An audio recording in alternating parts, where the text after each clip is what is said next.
اهلا. في الفيديو ديال اليوم غادي نعيد بعيد على عائلتي لاول مره. بما انه اول عيد بعيد على العائله، ضروري من داك الاحساس بالبعد وبلاصتي بيناتهم، والحالين لداكشي اللي موالفه ندير في ليله العيد ونهار العيد مع عائلتي والسوق. بصح واخا هكاك حاولنا نخلقوا الجو ديال العيد انا وصاحبتي. في الصباح كنا باغيين نمشيو نصليو، ولكن المصلى كانت بعيده علينا بزاف. من مور ما باركنا العيد للعائله هضرنا معاهم، وجدنا طابلة الفطور من داكشي اللي صيفطوا لنا امهاتنا اللي يخداهم علينا، ودرنا حتى حنا شويه ديال التاويل بحال الناس، وجلسنا نفطروا ونهضروا ونباركوا لصحاباتنا وعائلتنا العيد.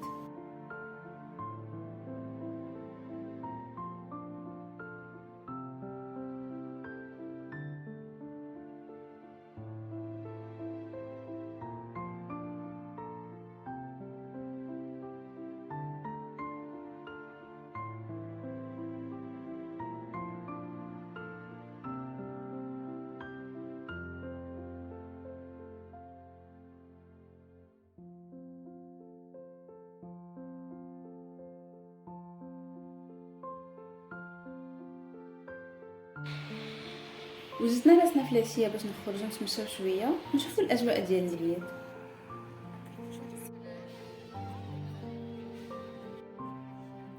بصح بالصدفه صدقنا مشينا حتى للسيرك. كانت الاجواء تما زوينه بزاف، احسن بلاصه للوليدات الصغار وحتى الكبار بحالنا في العيد. لعبنا واستمتعنا الصراحه، ما كناش عوالين. وهنا سالا نهار العيد ديالنا، حاولنا نخلقوا شويه ديال الجو صافي ورجعنا للدار. وهذا الشيء اللي كاين. كنتمنى يعجبكم الفيديو، وكنتمنى تجربوا اي حاجه جاتكم في بالكم.